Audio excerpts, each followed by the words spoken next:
persekutuan dengan Tuhan, jerih payahmu tidak sia-sia. Teruskan. Saya ingin membawa kita kepada sebuah kisah benar. Dan mungkin Anda sudah pernah menonton tayangan ini ataupun sudah pernah membaca kisah ini tentang kisah seorang hidup yang bernama Srikan Bola. Jadi Srikan Bola ini dia lahir di Andhra Pradesh, India. Dia dilahirkan secara buta dalam kandungan bila dia sudah buta, dan dia masuk ke sekolah dengan diskriminasi yang luar biasa. Dia ditolak dan dia tidak dihargai di sekolah. Tetapi Srikan ini dia punya tekad untuk menjadi seorang pelajar seperti mana pelajar-pelajar murid-murid yang lain yang normal. Dia belajar dengan bersungguh-sungguh, sekalipun pendidikan India pada masa itu tidak menerima orang buta di sekolah. Tetapi atas kesungguhan dan atas keinginannya, lalu dia ditolong oleh seorang guru yang ada di Hyderabad. Akhirnya Srikan ini telah ditawarkan untuk menjadi pelajar pertama antara bangsa yang masuk ke sekolah MIT di USA. Orang buta pertama. Tahun 2009 dia telah diterima di sekolah MIT di USA sebagai pelajar buta pertama di dunia. Walaupun dia ditolak dan dianiaya di sekolah oleh rakan-rakannya, bahkan pendidikan kerajaan India sendiri pun tidak mengizinkan dia untuk melanjutkan sekolah ke MIT, karena sekolah MIT ini satu sekolah yang sangat standar, di mana menawar pelajaran yang sangat tinggi sekali, yaitu yang belajar sains, chemistry dan sebagainya. Tetapi atas kegigihannya, atas keinginannya untuk belajar dengan pengetahuan yang ada pada dia, lalu dia sekolah di sana. Tahun 2012 dia tamat dan kembali ke India dengan memulai suatu serikat yang bernama Bolan Industri. Dan serikat ini merupakan serikat yang mesra alam dan membantu banyak pelajar-pelajar ataupun orang-orang yang kurang upaya untuk bekerja di serikat ini. Sehingga kerajaan Malaysia sendiri pun mengiktiraf serikat ini sebagai satu anak yang cacat yang menjadi inspirasi untuk orang-orang yang cacat di Malaysia. Jadi Bapak Ibu Saudara-saudari, kenapa serikat ini boleh meraih kemenangan di dalam hidupnya? Kenapa dia meraih kejayaan di dalam hidupnya? Karena dia memiliki satu tindakan di mana dia ingin menjadi orang yang berjaya. Nah, pagi ini Bapak Ibu Saudara-saudari, dari teks yang saya bawa dan kita sama baca tadi, maka saya akan membawa tema untuk kita, itu meraih kemenangan. Teruskan. Teruskan. Nah, di dalam 1 Korintus pasal yang ke-15 ayat 1 sampai ayat yang ke-56 sebenarnya merupakan satu cerita Rasul Paulus di mana jemaat di Korintus pada waktu itu sedang menerima satu tantangan iman mereka. Pertama, dari ayat yang 1 hingga ayat ke-17 kita melihat ada pengajaran yang mengelirukan oleh orang Saduki bahwa orang Kristen ataupun semua manusia itu tidak mengalami kebangkitan. Sekalipun pada waktu itu gereja mengajar bahwa di dalam Yesus itu ada kebangkitan, tetapi ada orang-orang Saduki, mereka mengatakan bahwa manusia itu tidak memiliki kebangkitan. Mereka mengatakan bahwa orang mati itu tidak akan bangkit. tetapi Paulus menjawab pengajaran orang Farisi pada masa itu dengan mengatakan bahwa orang mati itu pasti bangkit dari kematian. Nah, pengajaran ini membuat orang-orang Kristen pada masa itu yang ada di Korintus itu merasa keliru. Dan itu tantangan. Yang kedua, teruskan. Pada masa itu juga tantangan hidup mereka sebagai orang percaya, di mana mereka mengatakan bahwa hidup kita ini tidak boleh dimenangkan oleh Yesus, karena kalau bukan diri kita sendiri yang berusaha untuk mencapai kemenangan, kita tidak boleh mencapai kemenangan. Maka orang-orang Saduki mengatakan bahwa sia-sia untuk kita percaya kepada Yesus, sebab kemenangan dari kematian itu tidak pasti akan kita miliki. Itu dijawab oleh Paulus di dalam ayat yang ke-29 sampai 34. Dan ayat yang ke-54 sampai yang ke-56, Paulus mempersoalkan kekuatan pencobaan itu, karena Paulus berkata sebagai orang Kristen kemenangan kita itu hanya di pihak Tuhan. Maka Paulus berkata di ayat ke-57 dengan mengatakan begini. Paulus mengatakan di ayat ke-57, tetapi syukur kepada Allah yang telah memberikan kepada kita kemenangan oleh Yesus Kristus. Jadi Bapak Ibu saudara-saudari, jemaat di Korintus pada masa itu mereka sedang menghadapi tantangan yang ingin menggagalkan iman percaya mereka dengan pengajaran orang Saduki mengatakan bahwa tidak ada kebangkitan dan tidak ada kemenangan terhadap orang yang percaya kepada Yesus.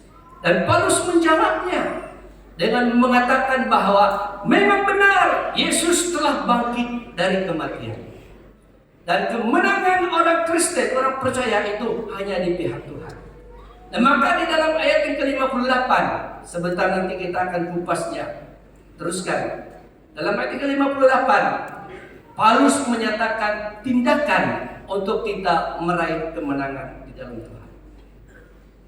Tindakan untuk meraih kemenangan di dalam Tuhan. Dan pertanyaannya, apakah tindakan kita untuk meraih kemenangan di dalam Tuhan? Pertama, teruskan lagi. Ayat yang ke-58b, Paulus berkata, karena itu saudara-saudaraku kekasih, berdirilah teguh. Tindakan kita untuk meraih kemenangan yang pertama di dalam Tuhan, yaitu berdiri teguh.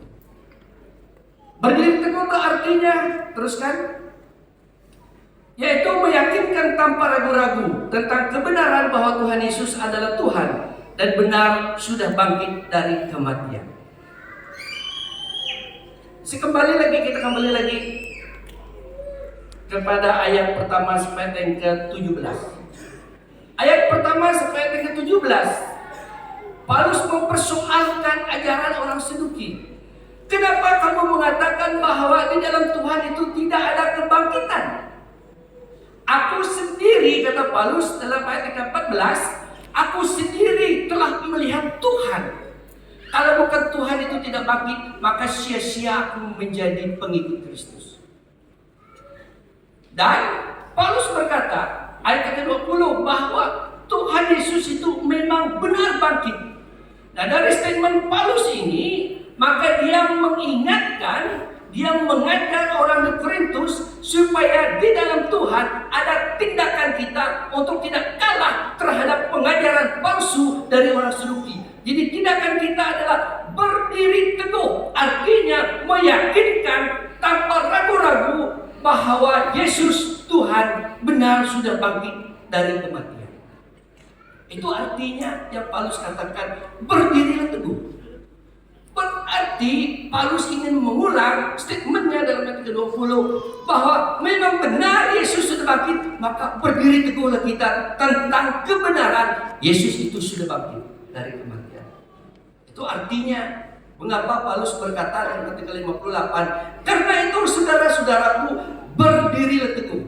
Sebab dia ingin meyakinkan orang di Korintus bahwa ayat yang ke-20 itu Paulus telah menyatakan, memang benar Yesus sudah bangkit dari kematian.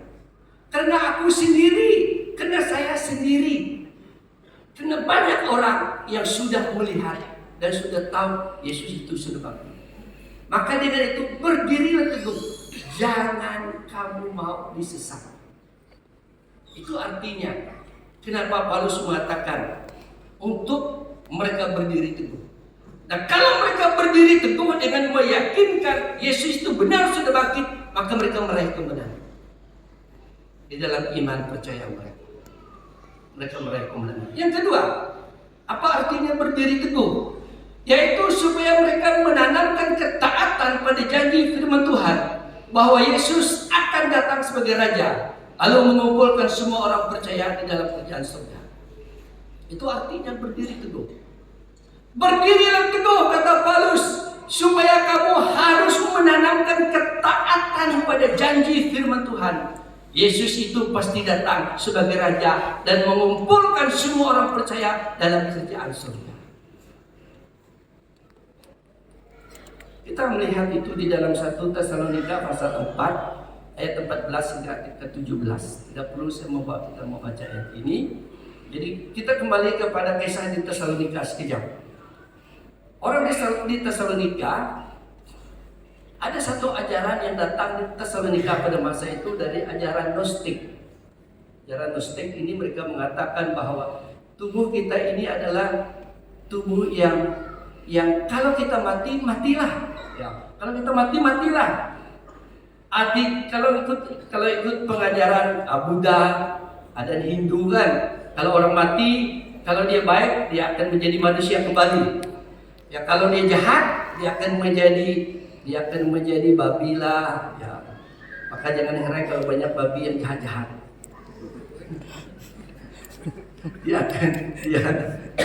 Dia akan menjadi kijang lah. Ya, dia akan menjadi rusa lah. Kalau dia lagi jahat lagi, dia akan menjadi buaya lah. Ya, saya tanya pelajar saya di Lawas, yang mana lebih jahat, buaya darat kah ataupun buaya sungai? Jadi mereka cakap buaya darat yang paling jahat. Ya, itu jawaban kamu sendiri. Ya, itu ajaran pada masa itu. Jadi Gnostik ini mereka berpegang pada ajaran ini, bahwa mereka mengatakan bahwa kalau manusia itu mati, mereka tidak berpegang kepada dia akan menjadi binatang lah, dia akan menjadi burung lah, dia akan menjadi nyamuk lah, tidak. Tetapi ajaran Gnostik ini mengatakan bahwa kalau manusia itu mati, dia matilah. Jadi sehingga orang-orang di Tesalonika pada masa itu merasa tidak ada guna kita percaya kepada Yesus. Kalau kita mati, habislah. Maka Paulus menjawab pada masa itu bahwa sebenarnya kalau orang itu mati di dalam Tuhan, hidup itu ada. Hidup itu pasti dituai dan hidup itu pasti dimiliki, yaitu di dalam kerajaan surga. Makanya Paulus berkata bahwa setiap orang yang meninggal di dalam Tuhan, ketika Tuhan datang sebagai Raja atas segala raja, maka dia akan mengumpulkan mereka di mana Tuhan Yesus itu berada. Disitulah kita berada. Ayat yang ke-17. Nah, kembali kepada konteks di Korintus, Paulus juga mengatakan demikian.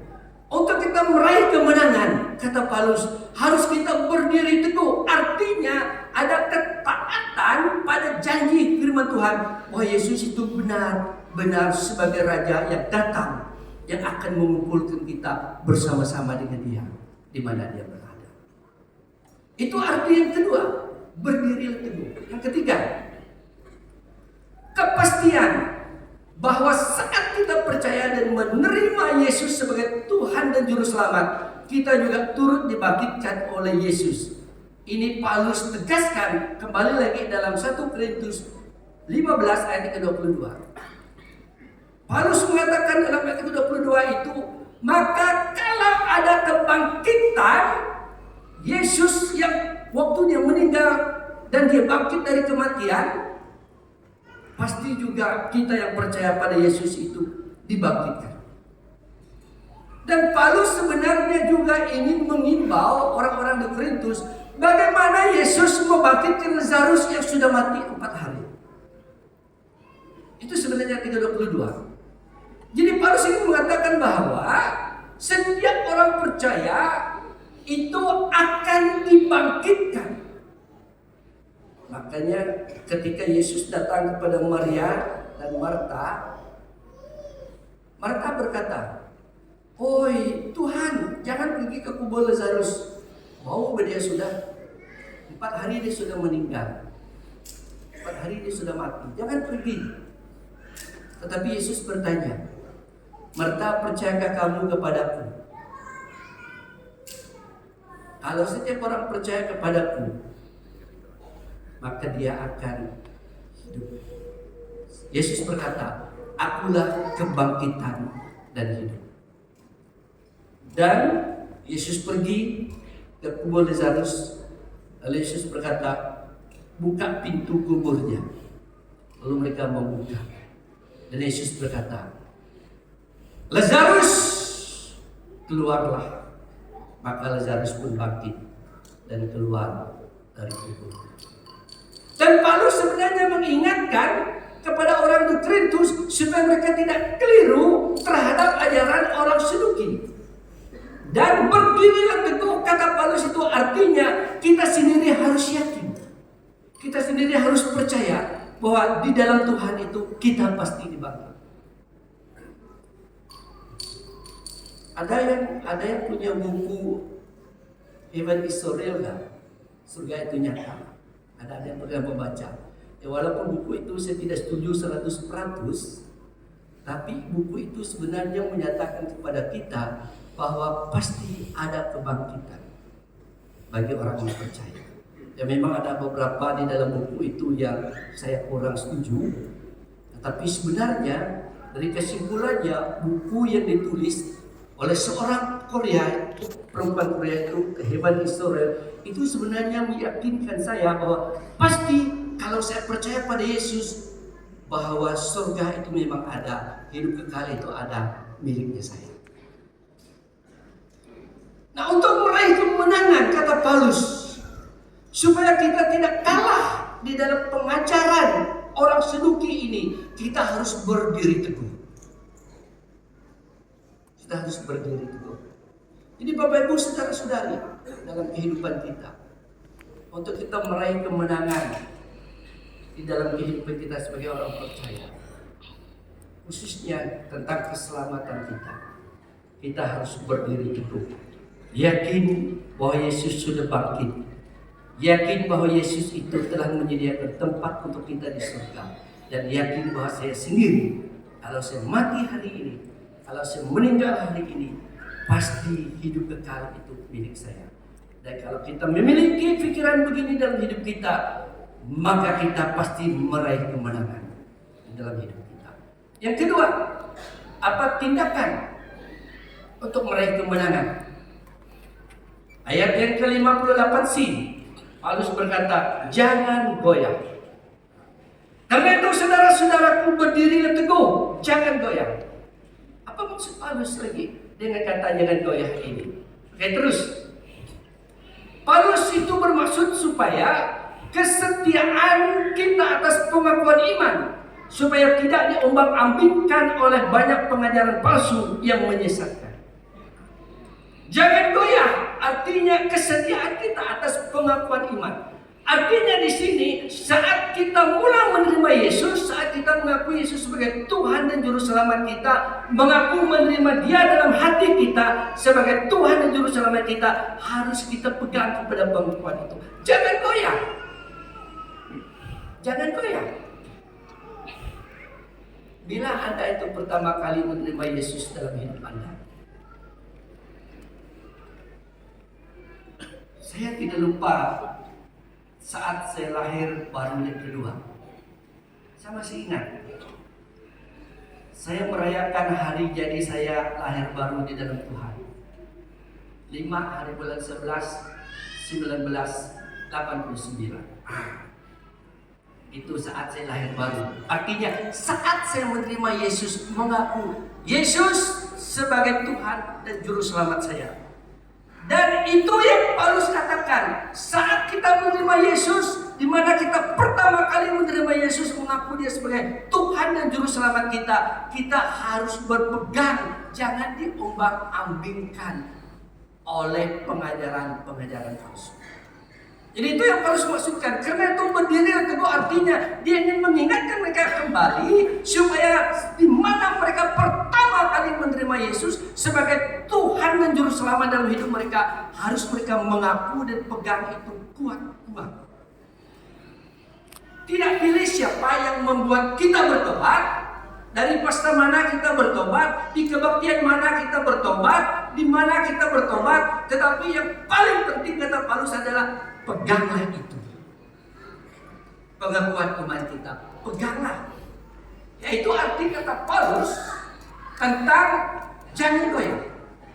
Yang kedua, tidak tawar hati. Tidak tawar hati. Atas penderitaan ringan sekarang, karena itu mengerjakan kemuliaan kekal. Ini kalau kita lihat di dalam 2 Korintus 4 ayat 16 hingga 17. Jangan tawar hati. Banyak hal-hal yang membuat kita ingin tawar selama kita mengikuti Tuhan. Banyak perkara-perkara yang membuat kita mungkin sudah rasa, wah, kenapa di dalam Tuhan ini banyak sekali tantangan dan cabaran? Kenapa mengikuti Tuhan ini banyak sekali hal-hal yang membuat saya menderita? Tapi Paulus berkata kepada orang di Korintus, jangan goyah. Artinya jangan tawar hati dengan pengajaran-pengajaran yang sendiri. Karena pada masa ini orang-orang Saduki itu giat sekali mengajar orang-orang yang percaya kepada Yesus. Karena orang Saduki memikir pada waktu itu kepercayaan orang kepada Yesus, kekristenan itu merupakan satu saingan, merupakan satu tantangan untuk orang-orang Saduki ini mengembangkan ajaran mereka. Lalu mereka pun mengajar dan membuat orang-orang Kristen yang ada di Korintus bermasa itu sehingga mereka menjadi tawar hati. Maka Paulus berkata, jangan goyah. Artinya jangan tawar hati sekalipun banyak penderitaan yang kita alami. Bapak Ibu saudara-saudari, hari ini memang banyak hal-hal yang ingin membuat kita tawar hati. Membuat kita rasa kenapa ikut Tuhan itu sangat menderita. Saya ambil satu kisah dulu dalam pelayanan. Ada seorang ini dia sakit. Dia sakit karena dia pergi ke kebun lalu tercucuk satu besi yang berkarat, tetapi dia pakai kasut jungle boot itu. Tapi tercucuk sedikit saja. Dia tidak peduli, ini hanya perkara kecil saja. Maklumlah orang-orang yang sudah berusia. Dia tidak peduli, dia tidak balik. Malamnya sakit kakinya dia tidak peduli. 3 hari setelah itu kakinya mulai kembang. Tapi dia tidak peduli. Dia tetap juga pergi turun ke kebun nanasnya. Dan 1 minggu dia tidak boleh berjalan. Akhirnya dokter kata, Bapak kalau tidak potong kamu akan mati. Kenapa? Karena racunnya akan naik. Dia kata lebih baik saya tidak hidup daripada kaki saya dipotong. Hampir 1 bulan dia tidak boleh berjalan. Lalu saya pergi di telepon. Dia kata begini. Dia tengok saya. Banyak pasta-pasta yang bisa doanya saya datang pakai doa saya di sini, tapi makin memburuk kaki saya. Lagipun pada masa itu seperti beginilah, baru pertama datang ke gereja, datang melayani di sana. Betul kan ini ada iman. Dia kata begini dalam bahasa Kayan itu, napamu na barangkah? Itu bahasa Kayan itu. Yang penting kamu datang doa. Lalu dia berkata bahwa dia sudah tawar hati. Tawar hati, dia kata begini, gembala, kata dia. Ini orang tua di mana daripada sebut pastor. Gembala, kalau Tuhan itu memang berkuasa yang kamu beritakan, kenapa saya tidak sembuh? Hampir juga saya cakap begini dengan dia, kau sendiri yang degil tuh. Hampir juga, karena anaknya pernah ceritakan sebelum itu, anaknya ceritakan, dia ini berapa kali kami mau bawa pergi ke hospital, murah dikena itu tidak mau. Tidak ada Tuhan. Saya berapa kali mau pergi jumpa si anu, anak saya tidak mau. Anak saya kata, lebih baik mati bapak di dalam Tuhan. Mereka mau mati cepat kan? Yang dimaksud si anu itu ya ada itu paham itu. Paham itu kan? Dia sebut semua. Semua harga dana saya habis sudah, anak saya beli obat di Columbia Asia lah, di semua nama-nama dokter itu disebut semua. Tidak ada artinya. Ini kamu mau datang doakan saya lagi. Wow. Dia sangat tawar hati.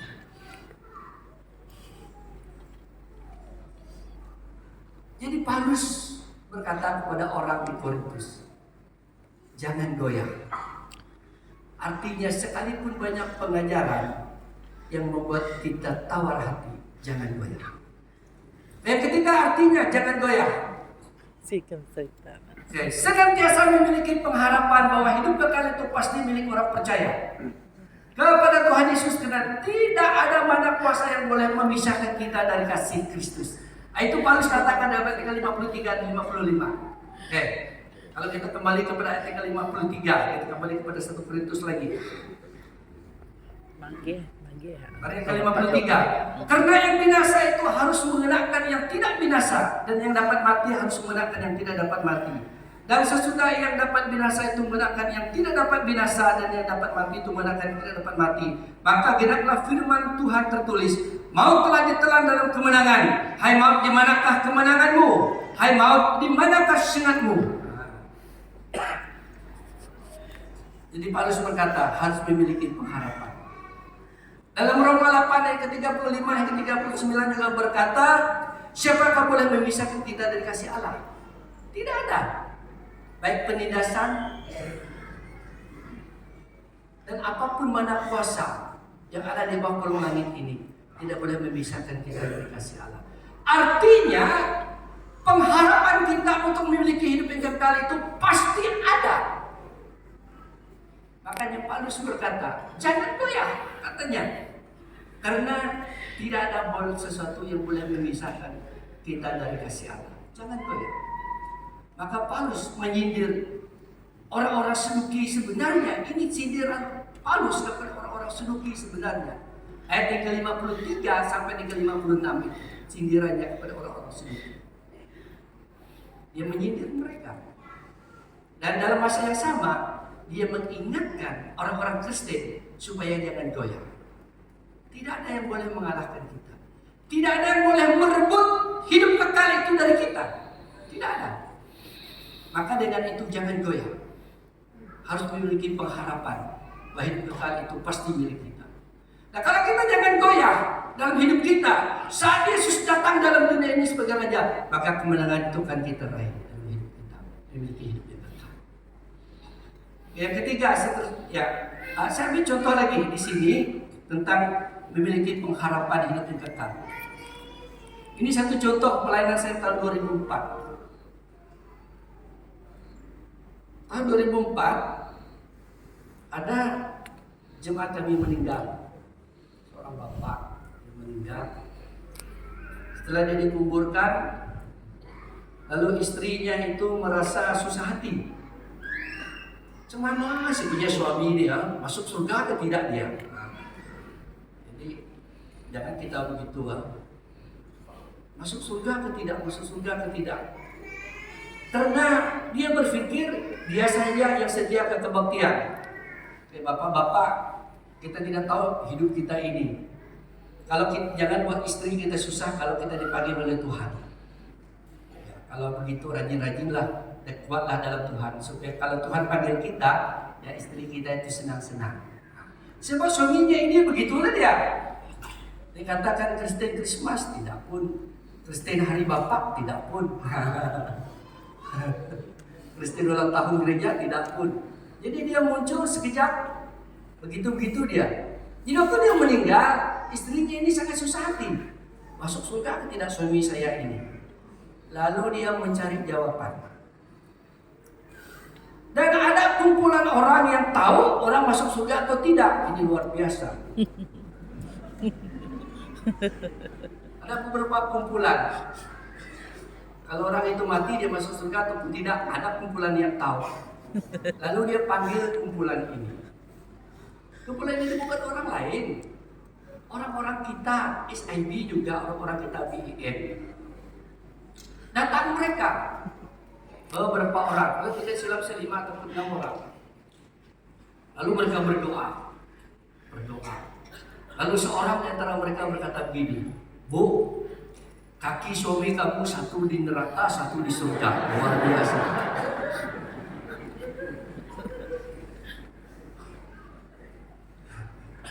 Dia beberapa hari itu. Setelah itu baru ibu ini berkata, kalau begitu apa yang harus saya buat? Lalu seorang lagi berkata, semua barang-barang dia harus kamu bakar. Barang-barang dia harus dibakar. Kamu orang mulai batuk-batuk, saya pun mau minum dulu.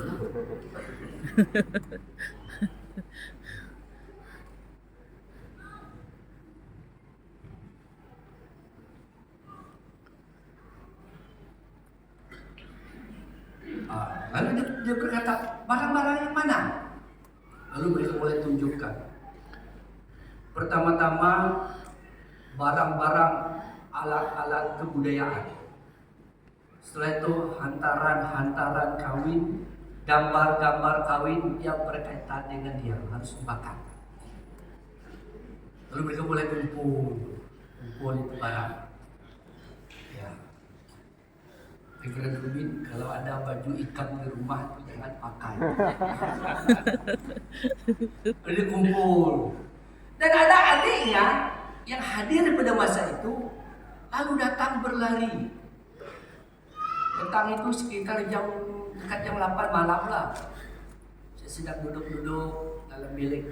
Dia datang, Pastor, cepat, mari ke rumah kakak saya. Ada apa ini? Jangan kamu banyak tanya, cepat, kata dia. Lalu kami doa berlari.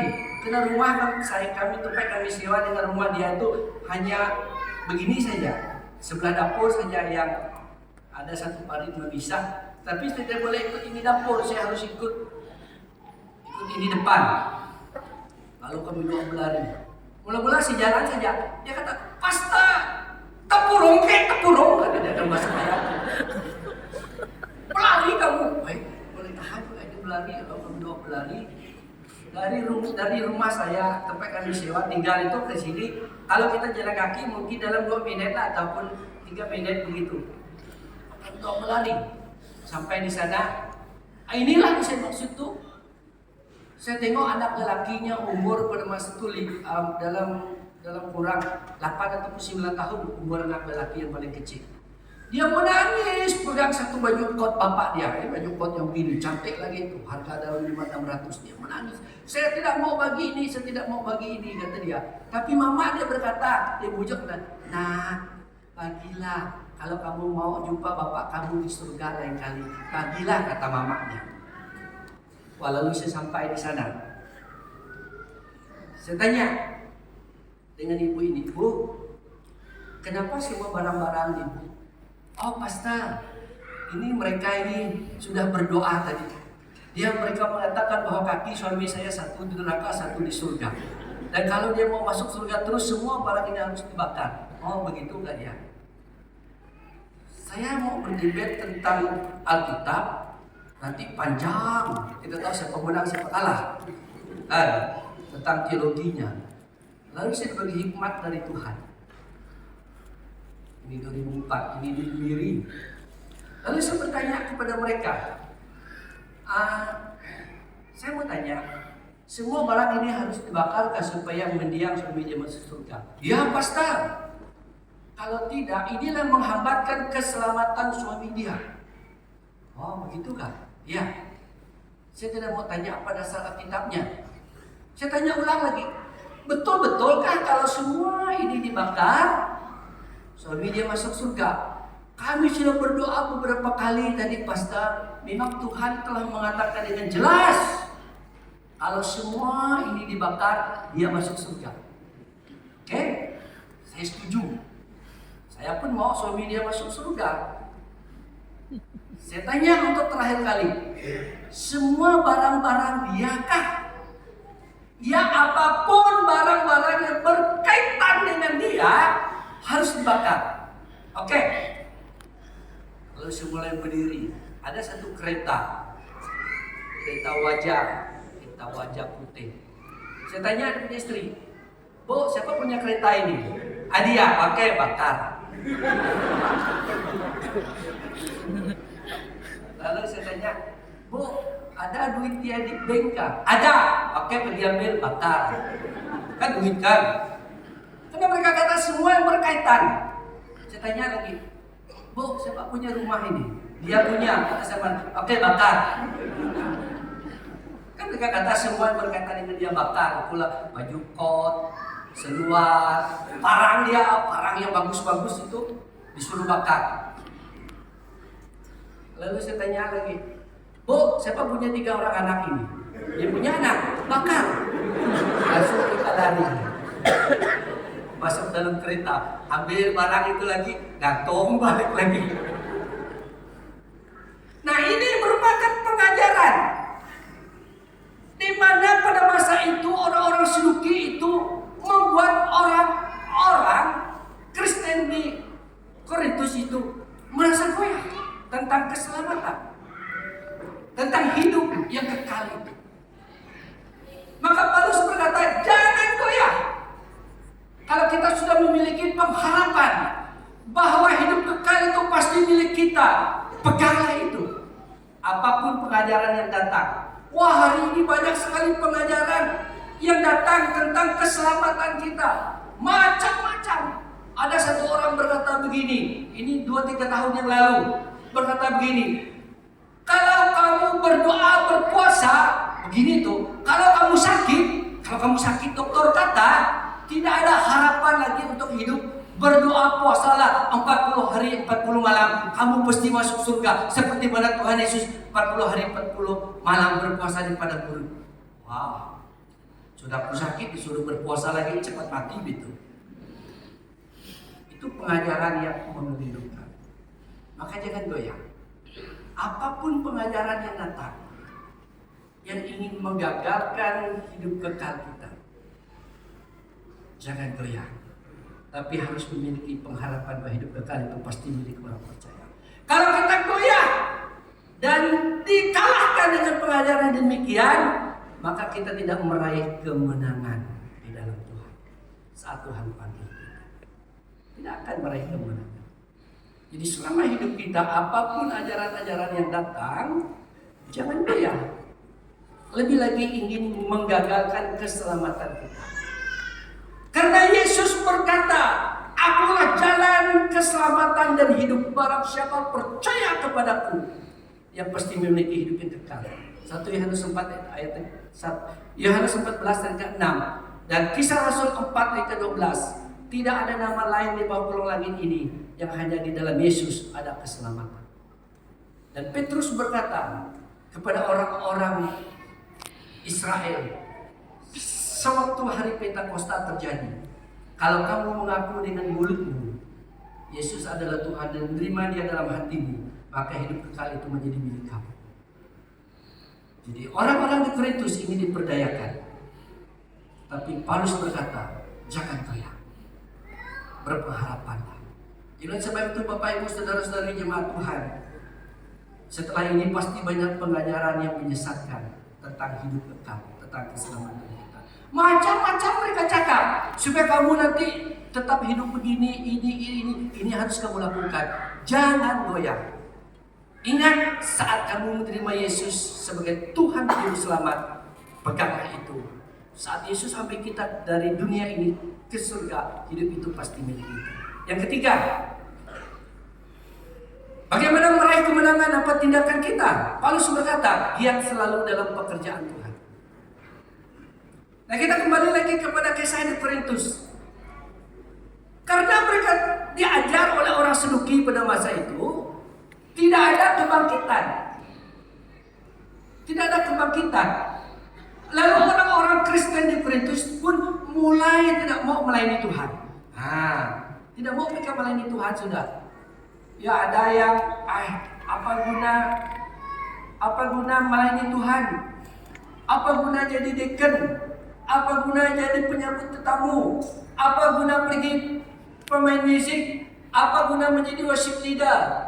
Semuanya mereka sudah tinggalkan.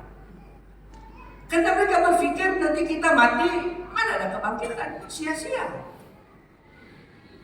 Itu bohong itu dalam Alkitab itu yang mengatakan bahwa kalau kita meninggal, kita akan kembali ke surga menerima upah. Kan 2 Korintus 5 ayat 10 berkata, saat kita menghadap takhta pengadilan Kristus, maka semua kita akan diadili dengan mendapat upah. Sebagaimana apa yang kita lakukan melayani Tuhan di dunia, begitu juga upah itu akan kita terima di surga. Dan orang Saduki berkata, bohong itu. Kamu habis-habis masa kamu melayani Tuhan, nanti kamu mati kosong. Maka daripada itulah orang-orang Kristen di Korintus waktu itu mulai mundur dari pelayanan. Mereka mulai keluar dari pelayanan. Dan Paulus melihat perkara ini suatu perkara yang membuat orang Kristen itu salah. Itulah dia mengatakan bahwa orang mati di dalam Tuhan itu pasti bangkit dan pasti memiliki upah di surga. Oleh sebab itu, apa tindakan kita, kata dia, untuk kita meraih kemenangan itu, supaya kita mendapat imbalannya, balasannya, harus senantiasa giat di dalam pekerjaan Tuhan. Giat melayani Tuhan. Oke, teruskan. Melayani Tuhan bukan soal jawatan karunia orang Roh Kudus, pengalaman kepandaian, pangkat dan jenis pelayanan. Tapi Paulus berkata, itu adalah kerelaan untuk mengabdikan masa tenaga yang kita miliki untuk Tuhan. Jangan, kata Paulus, kita harus melayani Tuhan ini dengan rela mengabdikan diri kita. Karena kita tahu, kata Paulus, itu sebabnya dia menulis kembali lagi dalam 2 Korintus 5 ayat 10 bahwa pasti kita akan menerima upah di surga. Oleh sebab itu, kata dia, untuk meraih kemenangan, giatlah di dalam pekerjaan Tuhan.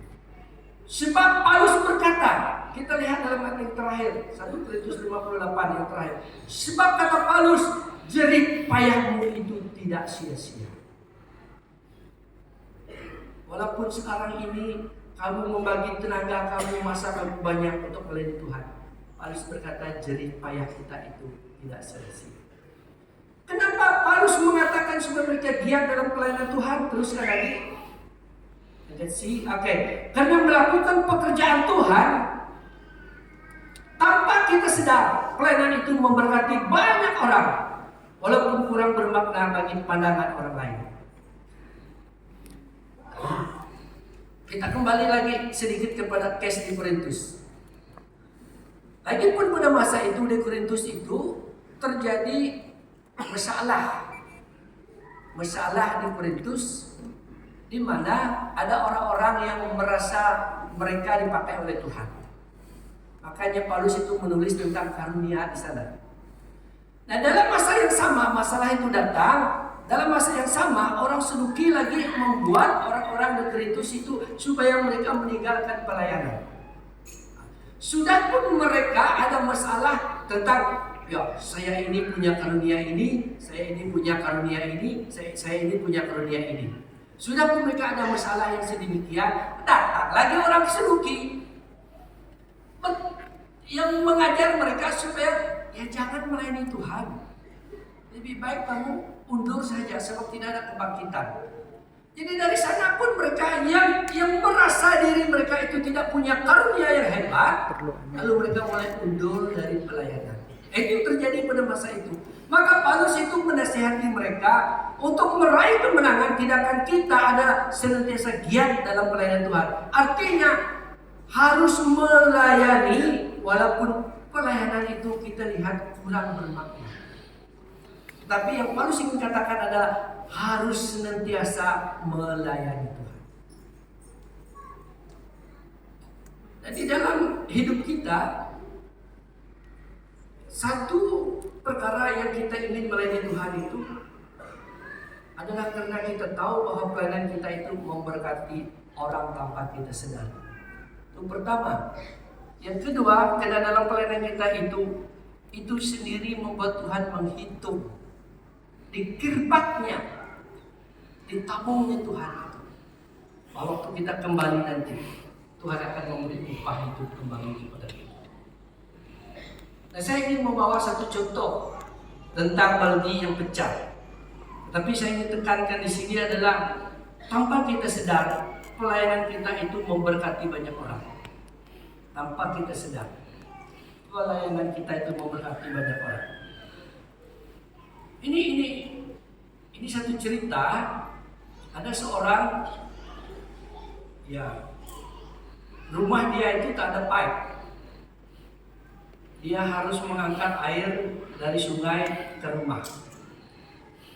Untuk mengangkat air itu dia harus pakai 2 baldi. Dia bawa dengan satu kayu panjang dan satu sebelah kanan, satu sebelah kiri supaya seimbang. Tetapi satu hari baldi yang dia bawa itu terjatuh. Lalu yang sebelah kiri dia itu pecah. Baldi ya. Lalu dia pun memperbaiki baldi itu supaya dia dapat membawa air juga dengan baldi yang pecah itu. Tetapi kebocor. Juga bocor. Dan setiap kali orang ini membawa air dari 2 baldi ini, hanya tinggal sedikit saja di baldi yang sebelah kiri yang pecah ini sampai di rumah. Kena bocor kan? Lalu baldi yang sebelah kanan ini pun berkata, kau tidak ada guna. Sampai di rumah sedikit saja air. Tuhan kita tidak menikmati air yang banyak dari kamu. Lebih baik kamu dibakar saja. Baldi yang sebelah kiri ini pun merasa kecil hati. Lalu tuannya, ini ilustrasi saja, jangan kita cerita benar. Ilustrasi saja. Lalu tuannya itu pun berkata begini, hai baldi sebelah kiri, jangan kau susah, jangan kau dengar cakap dia. Lalu satu hari dia bawa keduanya ini lagi, baldi 2 ini turun ambil sungai, ambil air di sungai. Lalu dia berkata, baldi, kamu tengok jalan ini, jalan kita ini. Kau lihat, semua bunga dan rumput-rumput di sebelah kiri ini semuanya adalah subur, menghijau dan berbunga. Tetapi rumput dan bunga di sebelah kanan ini kuning dan hampir layu. Kamu tahu kan? Sekalipun kau pecah dan tidak dapat menampung air sampai ke rumah, tetapi pelayananmu, pekerjaanmu memberkati rumput-rumput dan bunga-bunga di tepi jalan. Nah, Bapak Ibu saudara-saudari, Paulus mengingatkan orang di Korintus supaya jangan kecil hati, supaya jangan tawar hati, sekalipun banyak pengajaran yang melemahkan mereka dalam pelayanan. Apapun jenis pelayanan, Paulus ingatkan supaya mereka senantiasa giat. Sebab tanpa kita sadar, pelayanan itu memberkati dan bermakna bagi orang lain. Tidak kira pelayanan kita besar, kecil, tapi yang ingin ditegaskan oleh firman Tuhan, hati kita adalah untuk melayani. Apapun jenis pelayanan kita, pasti memberkati. Oleh sebab itu saya dorongkan kita di gereja ini, untuk akan datang ini, gereja kita akan mengadakan pemilihan banyak sekali pelayanan untuk tahun depan. Jadi relakan diri kita. Sekalipun kita tidak menjadi pelayan dan sebagainya, tetapi apapun jenis pelayanan yang kita ingin lakukan, itu memberkati banyak orang tanpa kita sadar. Yang terakhir, meraih kemenangan harus memiliki relasi dengan Tuhan. Ayat ke-58i, Paulus berkata, ayat ke-58 lagi, sebab kamu tahu bahwa persekutuan dengan Tuhan. Meraih kemenangan, apa tindakan kita, kata Paulus? Harus memiliki relationship dengan Tuhan. Relasi dengan Tuhan. Relasi dengan Tuhan itu dalam dua perkara. Pertama, dengan doa. Doa yang dimaksudkan di sini adalah kebergantungan kita sepenuhnya kepada Tuhan atas ketidakmampuan kita. Itu arti doa. Dan doa arti yang kedua itu adalah merupakan hubungan manusia dengan Allah, dengan mengimani bahwa Allah itu ada, walaupun tidak dilihat dengan mata dan diraba dengan tangan. Doa. Jadi kalau kita ingin meraih kemenangan di dalam hidup kita, tindakan keempat yang Paulus ajar adalah memiliki relasi dengan Tuhan, relationship dengan Tuhan, hubungan dengan Tuhan dalam doa. Karena doa inilah dia. Yang kedua, teruskan di dalam ibadah. Di dalam ibadah, Ibrani 10:25 berkata, janganlah meninggalkan pertemuan-pertemuan ibadah seperti dibiasakan oleh banyak orang. Karena di dalam ibadah ini kita memiliki relasi dengan Tuhan. Apabila kita memiliki relasi dengan Tuhan, maka kita meraih kemenangan dalam ibadah. Karena ibadah itu mempersatukan kita dengan Allah. Itu merupakan kesatuan. Kesatuan antara Allah dengan manusia. Dalam ibadah itu ada kesatuan kita. Karena dalam ibadah itu kita memuji Tuhan, mengagungkan Tuhan, meninggikan Dia, dan memuliakan Dia. Dalam ibadah itu merupakan kesatuan antara manusia dengan manusia. Teruskan. Ini juga dalam ibadah. Ketika kita datang di dalam ibadah, kita juga berrelasi dengan sesama kita sebagai anggota jemaat. Nah, di dalam relasi kita saling mendoakan, apakah di dalam kelompok share, di dalam muda-mudi, dan terlebih lagi di dalam kebaktian umum begini. Kita saling mendoakan. Dan apabila kita ada kesatuan sesama kita, maka kita saling mendorong, saling memberkati, saling mendoakan, dan membangun. Dan waktu kita memiliki relasi dengan Tuhan dalam hidup kita, maka hubungan kita dengan Allah itu semakin kuat, sesama kita semakin kuat. Ketika banyak datang pencobaan dan tantangan, maka ada orang mendorong kita, ada orang membantu kita, ada orang menasihati kita. Dan setelah itu kita menjadi kuat dan kita meraih kemenangan dalam hidup kita.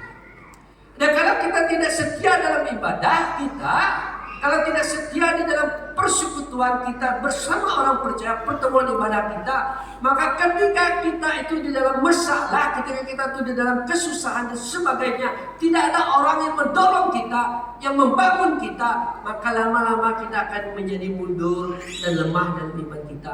Akhirnya kita gagal. Maka Paulus berkata, untuk meraih kemenangan harus selalu datang dalam persekutuan dengan Tuhan. Artinya relasi dengan Tuhan di dalam doa kita, di dalam ibadah kita. Dan itulah tindakan yang harus kita lakukan untuk meraih kemenangan. Oke, saya tutup dengan satu cerita bagaimana meraih kemenangan. Tadi kita telah belajar 4 perkara yang Paulus katakan tindakan kita. Pertama itu adalah berdiri teguh, kedua jangan goyah, yang ketiga dia selalu dalam pekerjaan Tuhan, yang ketiga itu ada relasi dengan Tuhan. Jadi keempat perkara ini saya akan simpulkan. Ini satu pengalaman saya yang tidak saya pernah lupakan.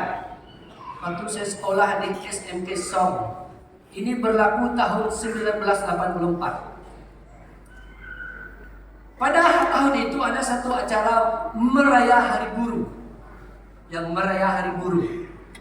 Untuk merayakan Hari Guru ada satu acara, yaitu berlari memakai obor waktu malam. waktu malam ini semua kami pelajar itu yang mau turut di dalam acara ini itu membawa obor supaya waktu kami berlari, sebab di Song pada masa itu jalan rayanya itu masih gelap, yang masih gelap. Ini penetua kita tahu mungkin 84 masih gelap, jalan rayanya itu belum lagi di semen, masih jalan tanah. Maka kami harus pakai obor sejauh 3 km lebih. Semangatlah kami, termasuk saya. Lalu kami masing-masing pergi mencari buluh. Ambil itu buluh, simpan itu minyak krosin di dalam buat sumbunya. Lalu kami berbaris di padang. Dilepaskanlah kami ikut kategori. Yang form 4, form 5 satu kategori. Form 1 sampai form 3 satu kategori. Lelaki satu kategori, perempuan juga satu kategori. Dan setiap kategori itu dibagi nomor 1 sampai 10. Artinya ada 7 untuk cendera hati lah. Waktu dilepaskan berlari. Sudah 1 kilometer lebih. Wah, saya lihat banyak sudah orang yang limpas saya. Limpas. Lalu saya hitung 1, 2, 3, 4. Wah, lebih 10. Tidak ada guna lari sudah. Saya pun berjalan. Jalan saya. Pas itu datang kawan saya lagi dari belakang. 2-3 orang. Tidak ada guna kamu lari sudah. Saya sudah hitung tadi lebih 10 sudah. Betul kan? Betul. Yalah, lari lah. Jalan kami. Kami bawa itu obor. Kami jalan. Datang satu classmate kami. Dia ini, ya maaf berbicara lah. Dia sedikit OQ. Jadi jalannya itu tidak seperti kami. Dia datang. Kami kata, kau lari-lari begitu, tak payah pergilah. Duduk saja. Jangan pergi, kami yang ini pun tadi sudah tidak dapat. Lelah saja kau dengan lari-lari begitu. Jangan buang saja. Mari kita balik itu jalan shortcut ini. Oh, dia kata, tidak, saya tetap mau berlari. Kalau kamu orang mau balik ikut jalan pintas ini, baliklah. Saya tetap berlari katanya. Lalu kami cakap, kita yang bagus-bagus ini pun tidak dapat sampai nomor 10. Apalagi dia, kata kami. Sambil kami ikut jalan shortcut. Akhirnya kami sampai di sekolah di Padang. Lalu kami pergi ke Padang semua untuk mendengar lagi.